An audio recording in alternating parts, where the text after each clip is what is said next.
my partner in Square Panda, Andre Agassi.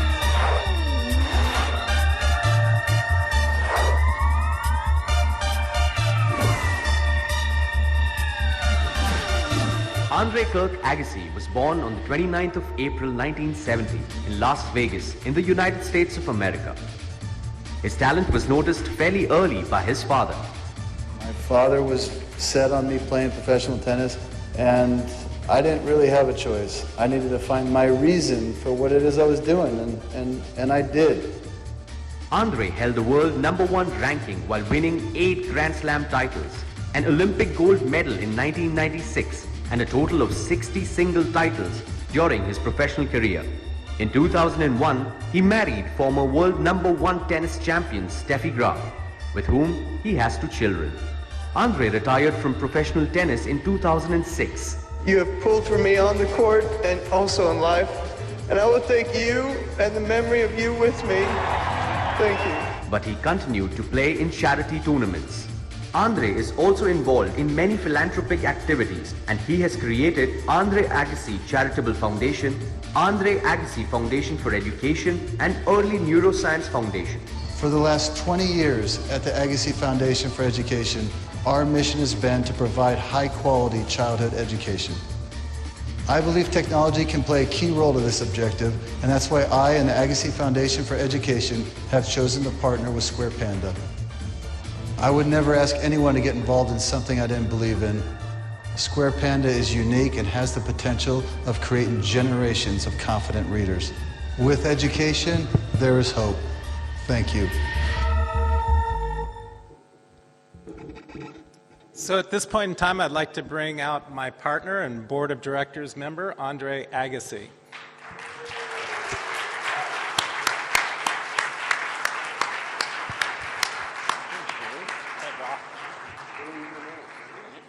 So just a little brief history of our involvement together, and then I'll turn it over to Andre to let him, in his own words, explain why he's been involved in education and why he specifically got involved with Square Panda. But many people have asked me, did I know Andre before he became involved? How did we get to know each other? And literally, I sought out Andre because I knew of his devotion to education in the earliest phases back in 2015. And Andre is the type of person that is, obviously a world-renowned figure in terms of sports, but also well-known in the field of education in the United States. But he's the type of person who is ever open-minded and extremely innovative, so much so that he was willing to take a cold call from a stranger and hear our story and what our vision was. And based on that, he agreed to join on to our team and actually became one of our leading, active board members that guide us not only in terms of events like this, but also in terms of the strategy. So I'm very pleased to have him on stage, and I'll just turn it over to Andre to so he can give you a little background on his role in education. Thank you, Andy. Yeah, you're gonna sit. Nice. Relax. Hello, everyone. Very nice to be here. I guess I'll first start just by thanking each and every one of you for your commitment and discipline and work ethic and care for our children and their future, which to me is tied very specifically to the opportunities that happen through education. It's been my life mission. I'll spend a quick minute just telling you how I got into education. It was pretty simple. I had a lack of it. That lack of education led to a lack of choice. That lack of choice led to me doing something for most of my life that most people didn't realize how much I was disconnected to and actually hated. And I happened to be good at tennis, but it was never a passion of mine. And it wasn't until I went from #1 in the world to 140 in the world, very disillusioned with ideas of what it means to succeed, that I knew I had to find my reason for what I did. None of us really have a lot of choice where we're born, who we're born to, strengths, weaknesses, but doesn't mean we can't take ownership of our life. And at one of my lowest points, I saw a show in 60 Minutes in America about a charter school program called KIP. They had about 100 charter schools throughout the United States, and I saw these gentlemen rolling up their sleeves and truly changing the trajectory of these children's lives, systemically impacting them. And I saw in these children a little bit of myself, you know, somebody that didn't have a choice, except they didn't have the luxury of being great at a sport, you know. So that to me made me grateful, thankful, humble at the same time.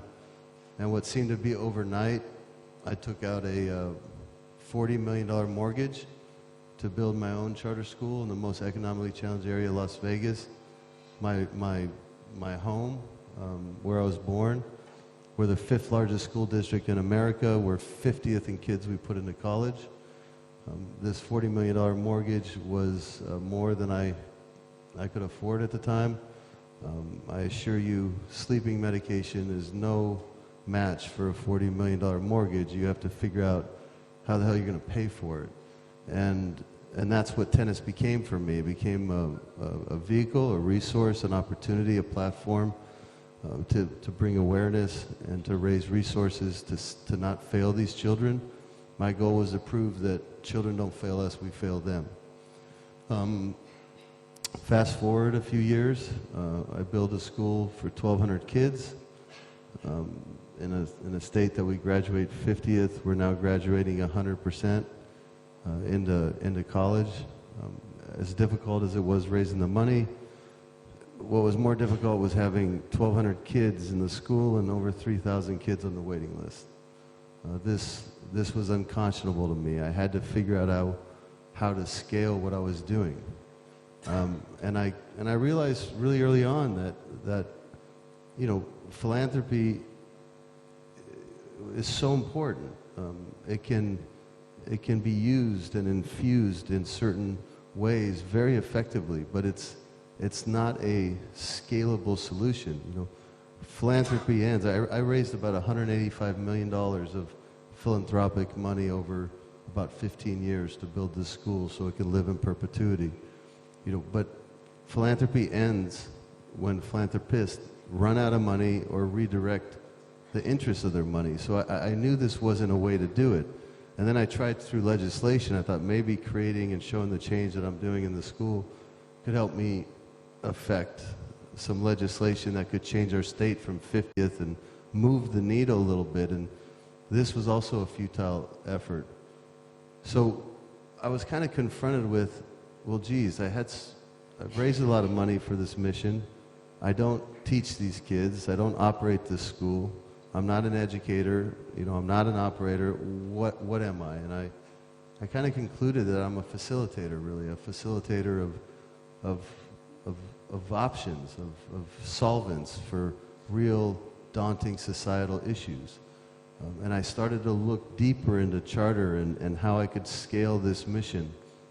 And I started to recognize that if you can't do it through philanthropy and you're tired of waiting for the government, that we have this wonderful section of civilization called the private sector, those that are willing to strive for broader, more comprehensive solutions. And I accessed the private sector and put together a business model that basically said, you know, a charter school in the United States is an independently run public school, so it's free for all the children.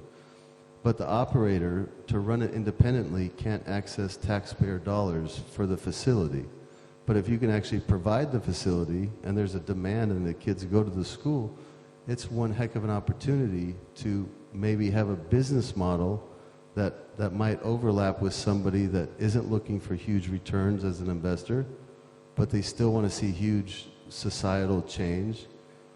And maybe we can partner in a way that we're not weighing on the backs of our teachers, on the backs of our student, on the backs of our school system. Maybe we can actually become a release valve for them. And so I put together this business model that basically said, hey, I got an idea. Why don't we take your money, build a school for a great operator? And on day one, you have X amount of kids, and the school costs X amount of dollars. And instead of us playing landlord in your life, what if we through the tax-exempt bond market, refinance you out a purchase power to buy back this facility for a number that satisfies a like-minded investor, somebody that's not looking for much, doesn't want to give it away, but also wants to see huge impact. And so 15 years, 185 million of philanthropic dollars built a school for 1,200 kids in perpetuity.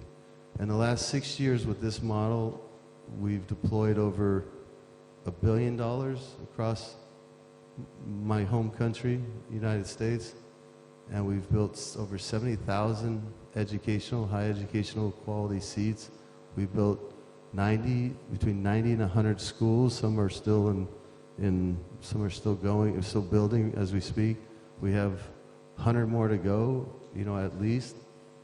And then in doing this, you quickly realize that all you've done is kind of recognize just how important and how daunting these challenges are. And that's when I was blessed enough to have, Andy give me what he calls it a cold call, but I can look back fondly now and call it a warm call, because his heart started in the right place. He recognized some of the learnings that I had experienced, and he presented me with something that at first glance seemed to make what I was doing very small. This seemed to be way more reachable, more scalable, more global. And so the only thing I was left to do is to prove its efficacy. And I said, listen, I'm not looking for more things to do in my life. I have a beautiful family, and being home is a wonderful thing. I said, but if this really does move the needle in a child's life, in a teacher's life, if it really does help a school environment, if it helps a home environment, if it helps the child, if everybody is better off, including our future, I said, I'm in. It's as simple as that. I mean, don't get me wrong. In my opinion, that's a high bar to clear. So I case studied Square Panda, case studied it in my schools and saw the difference it made, especially with kids that struggled, and identifying, recognizing early assessment of dyslexia and red flagging it and being able to make those adjustments, seeing how it teaches so individually in a child's life. Everybody has strengths and weaknesses. We all know that. I mean, we all learn differently at different paces. We all have things we learn easier than others, more difficult than others. And to have a technology that can be so adaptive to every child, this was incredible to watch it play out.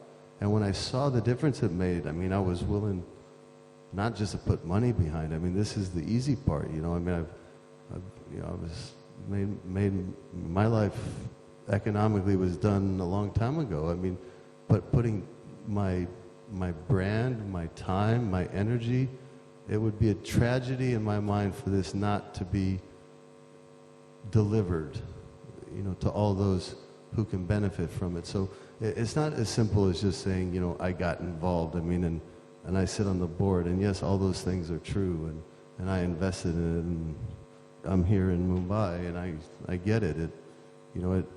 It matters. You only see a few percentage of it. Listening to me, spend a few minutes with you, but I'm proud of it. We've just begun. It's expanding. In America, in our school systems, 2,000 schools. In China, secondhand English learning. Here in India, phonics learning, spelling, literacy. We have secondhand English language learning issues in America. I mean, so many of our children go home to Hispanic homes where they don't speak English. I mean, 20 minutes a day of this. I mean, you're talking about, PhD level information that is working individually with childs in group settings and private homes. This to me makes what I'm doing in the charter school space seem incredibly small. It's very important. I'm incredibly passionate about it. Well, it's actually not true. I'm not passionate about it. I'm fanatical about it. So it's my life. It's my life's work. It's what gave me my second part of my career. It's what makes me look forward to waking up in the morning, and quite honestly, it's what helps me those 10 minutes before I fall asleep. So I'm just glad to be here to share a little of that with you, and I'm not sure where we're going to go at this point with what we're doing here, but I just wanted to give you the background that, you know, I'm just not making stuff up.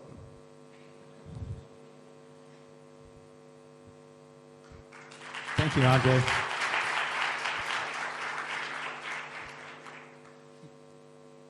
I think it's important for everybody to understand that, you know, that we have this depth of commitment all the way through the organization, not just to deliver a product, but also to deliver a vision and make an impact.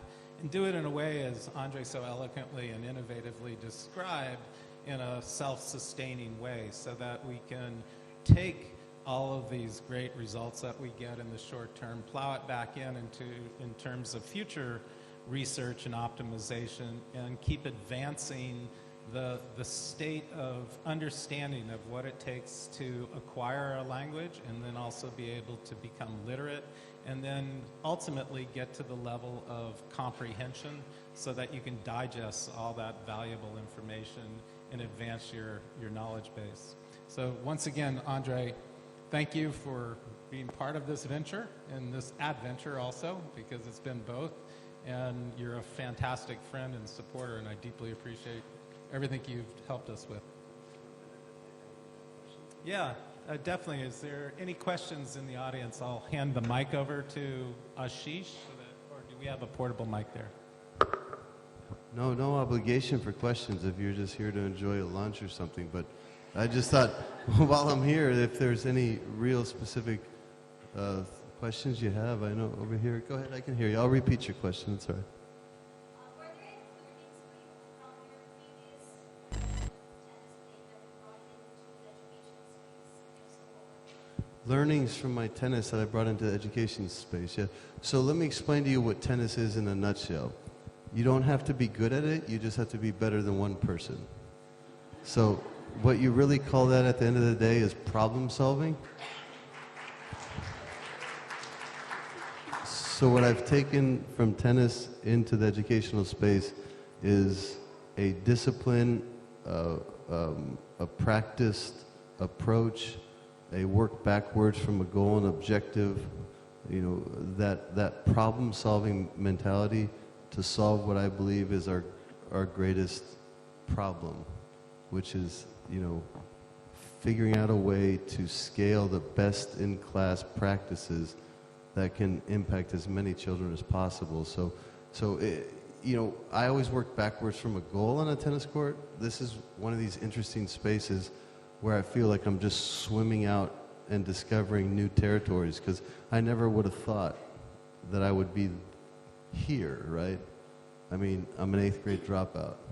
I've built 100 schools, started an ed tech company with Andy 4 years ago.